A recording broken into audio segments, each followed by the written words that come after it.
देख रहे हैं कशिश मीडिया। वहां पर काउंटिंग स्लो गई है।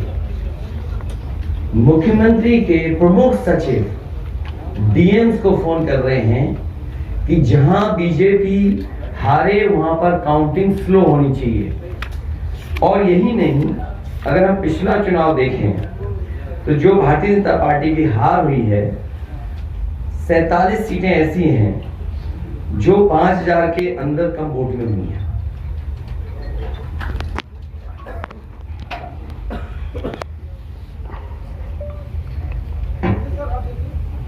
सैतालीस सीटें ऐसी हैं पिछले चुनाव की जहां पर 5000 वोट के कम फासले से भारतीय जनता पार्टी जीती है।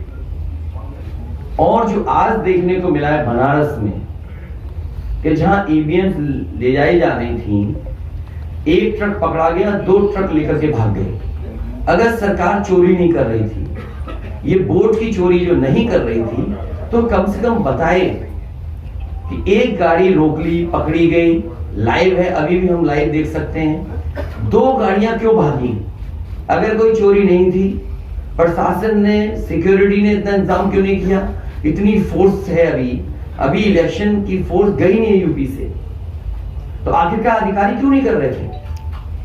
क्या वजह है कि बिना सिक्योरिटी, बिना इतने इंतजाम के ईवीएम जा रही हैं? और ईवीएम के बारे में ये मानना है कि किसी भी वेयर हाउस में रखी हो या किसी भी स्ट्रॉन्ग रूम में रखी हो, तो बिना प्रत्याशी के जानकारी के आप मूव नहीं कर सकते। अगर आपको ईवीएम को मूव करना है तो कम से कम जो प्रत्याशी चुनाव लड़ रहे हैं उनकी जानकारी होना चाहिए। और सोचिए, मुख्यमंत्री आवास से प्रमुख सचिव, मुख्यमंत्री जगह जगह फोन कर रहे हो और डीएम्स को बता रहे हो। ये घबरा गए उसी दिन जिस दिन अखबारों में कुछ जगह आया कि कहीं पार्क की सफाई हो रही है, कहीं घर की सफाई हो रही है। और आप में से वो लोग हैं जो जमीन पर घूमे, जो जमीन पर चुनाव चल रहा है, वो भारतीय जनता पार्टी के खिलाफ था, जनता के अंदर नाराजगी थी। ये जो कल एग्जिट पोल आए हैं, मैं एग्जिट पोल पर बोलना नहीं चाह रहा था, लेकिन जो एग्जिट पोल आए हैं वो कहीं ना कहीं परसेप्शन ये क्रिएट करना चाहते हैं कि हाँ, भारतीय जनता पार्टी जीत रही है, जिससे वो चोरी भी करे, अगर वो भी ना पता लगे कि हाँ चोरी हुई है। इसीलिए अगर हमने वोट दिया है तो मैं अपने नौजवानों से, किसानों से और आम लोगों को कहूंगा कि उतनी हमारी जिम्मेदारी बनती है कि वोट को हम बचाएं। अगर वोट नहीं गिना जाएगा तो लोकतंत्र कहां जाएगा? और ये लोकतंत्र की आखिरी लड़ाई है। मैंने कई बार कहा कि उत्तर प्रदेश का चुनाव लोकतंत्र की आखिरी लड़ाई है। इसके बाद तो जनता को क्रांति करनी पड़ेगी, तभी बदलाव आएगा।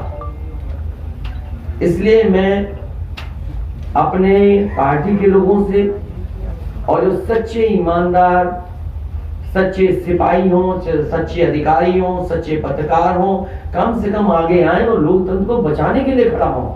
और मैं अपनी पार्टी के लोगों से कहूंगा कि जब तक काउंटिंग ना हो जाए तब तक कम से कम ये नजर रखें और लगातार निगरानी रखें कि कैसे वोट बचाया जा सकता है, कैसे जहां पर मशीनें रखी हैं कोई किसी का आना जाना ना हो।